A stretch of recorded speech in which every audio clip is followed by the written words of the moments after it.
Hi guys! For today's video, ayan, mag-market tayo. Actually, I'm already here at the market. So ayan, naghahanap tayo ng talong. Pero wala tayong mahanap.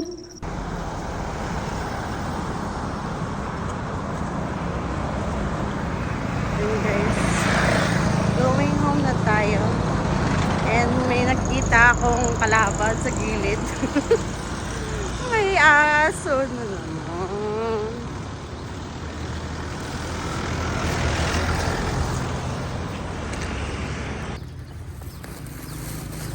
Market day.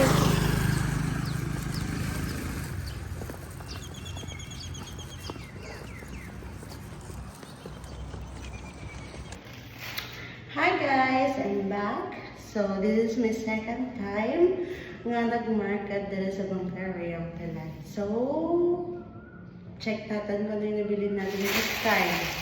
So last time more on vegetables tayo. Actually more on vegetables tayo naman yan. Pero bumili ako ng mga fruits. Kasi bisa ng gutom ko wala ko kakain. And wala pa akong ref dito. So it's really a little bit challenging for me, charot. A little bit challenging. Unsa daw? Bitaw apigi ka ayaw lang makaon. So this time, nasa wala ito nakapalit ng fish. So this time, nakapalit ng fish. Ayan. I'm so happy. Kanya sa akin, napalit na ako of 50 baht. Ayan. Natay fish. Ang challenge siya po na ako ron. Sana ako siya pagburot dayon. Kay, wala ko yung ref. So, matabuan na kay unang-una ng uban, umpituhan ng uban. Para ma-preserve food for the next day. And the next one is the fruits. The guava, bayabas, pear, and apple. Nabayaran ako is 32 baht. Ang guava ka tag 12, so ang pear and apple is tag 10 each. And then, this one mango.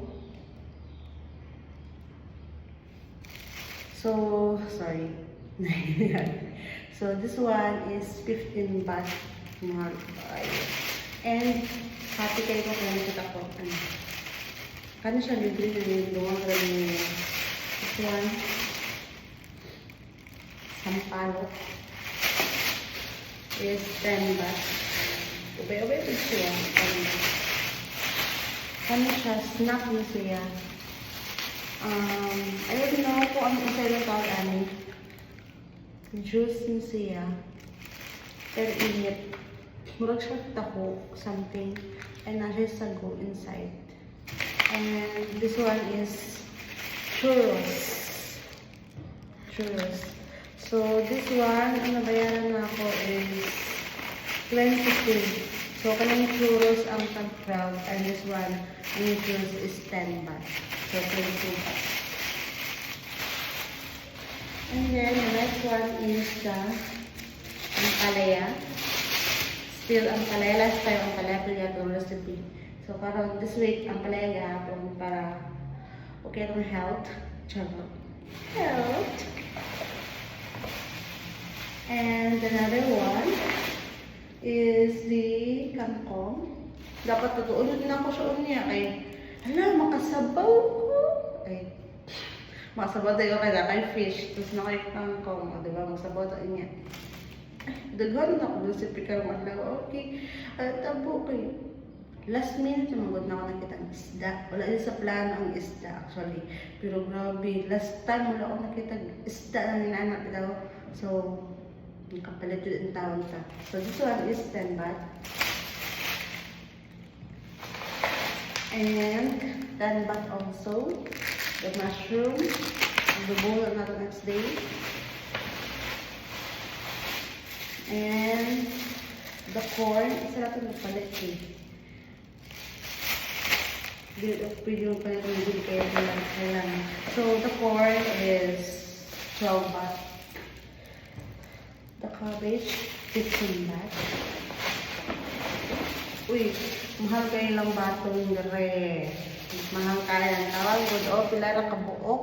10 baht. O, naman ang tawag eh. O, 7. May na lang, may pito. Pito ko kabuok ang tawon. 10 baht. And then, ang kamatis. 10 baht. Siyempre, yung kamote. Ayan. 15 baht. And the chicken. Yung palito sa chicken. Dalawa siya kabuok. Yung hita. Mga legs ay 22 baht. So, that's all. Thank you for watching. See you sa next week. Na budget na to. Actually, this one, ang nagastos na ko kay ito, 100. Oh, may check, may change.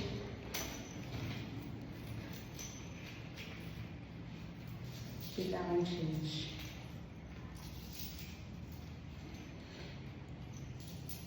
Ang pagkabalo na ako nagastos kay ano, 20, 30, 40, 50, 5,